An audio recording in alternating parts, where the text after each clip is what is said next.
Hello again, everybody. I'm Steve Politi from the Star-Ledger, joined as always by Tom Luicci, our esteemed Rutgers beat writer. And I'm not going to, waste any time here. Tom, what the hell is this? This is a voodoo doll to help your team win. And I don't know if you were aware, but Rutgers has not won a Big East November road game since 1995 against Temple.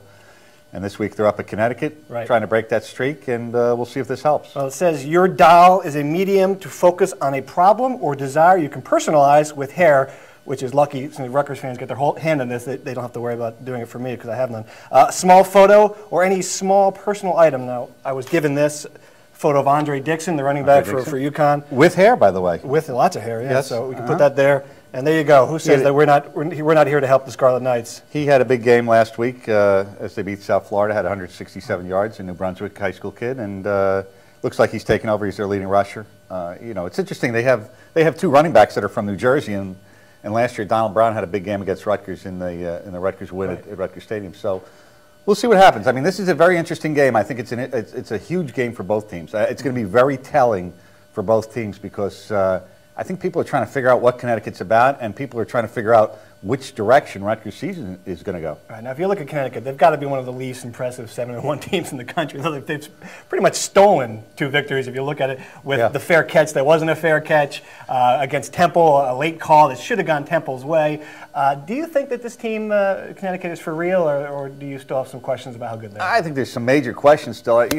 The one thing that they've done, at least in the past 2 games, beating Louisville and South Florida, is get people to believe a little bit more that they're for real. Although their problem is, if you look at their scores and the way they play, they win ugly. Right. They really have that ugly style, so it's hard to sort of latch on to this team. Speaking of ugly, it's a good segue into the West Virginia game for Rutgers. A 31-3 loss in the rain. Really never in question if you're watching it. Rutgers couldn't do anything right, couldn't catch the ball, couldn't get things going, couldn't stop them on defense. I thought it was a telling game because it showed you that they still have a long way to go. If West Virginia is the bar in the Big East, they're still several rungs below it. What's been the reaction of the team this week after that, in the aftermath of that? Well, first of all, I was at the Breeders' Cup that week, so I didn't see it, and Rutgers played the way a lot of my horses ran, which was that's not a good thing. No. I just think, I think in general, Rutgers has this thing about West Virginia, and I think it's just a bad matchup, number one. We've seen that from 80-7 to now. It just doesn't seem like it's that much progress. Greg kept saying this week, and the players were saying they were about three or four plays away from making that a much more competitive game than it was. Bottom line is they got beat at home. They got spanked at home pretty good. And they don't look that much closer to West Virginia than they were when Greg first got here. They did last year, in that game last year. But Pat White backup quarterback. Pat White didn't play. Right. He played this year. I think the combination of White and Slayton is something that they still haven't figured out how to solve it. Not that a lot of teams have, but at least South Florida figured out a way to beat them. Rutgers hasn't done that. And that was a telling comment from Rich Rodriguez after the game, kind of rubbing your nose when he said, "Well, Rutgers has gotten a lot better." I like to think we have too, and they have. I mean, that team could be in the BCS championship game if a couple dominoes fall their way. Rutgers has a long way to go. It's going to be interesting because it's not going to happen this year. Rutgers is not going to win the league this year. So we'll be going to year 8 with Greg Schiano next year. Still waiting for that first Big East title, and he came here promising championships. Right. Haven't seen one yet. We're going into year 8 because you don't think they're not winning one this year. Right. So it's going to be year 8. I just at some point you have to ask, what's a fair timetable? Is it 10 years? Is it 12? Is it 15? I don't know the answer. I'm just throwing out the question. And I think if you're starting year 8 and you're not that much closer to the promised titles that that you said you would deliver.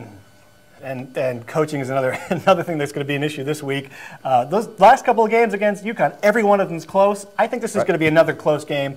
I have to feel like UConn is due for that stinker, that one that really drops them down a notch. They're not this good. They're not a 7-1 team. I don't think they're a championship caliber Big East team. I think Rutgers is going to win this game. Your opinion? I don't think so. I think it's going to be a close game, but I don't think so. I mean, you got a couple of factors working here. You got the secondary or the defense tied for the most interceptions in the country. You got Mike Teal walking around like this with his thumb, holding his thumb so it doesn't fall off. You're going to have a UConn team that's very good defensively, loading the box to stop Ray Rice, making Mike Teal beat them with the pass. And they're playing at UConn, and UConn has that kind of swagger or confidence right now that Rutgers had at the end of last year. I'm looking at like probably a 21-17 UConn win.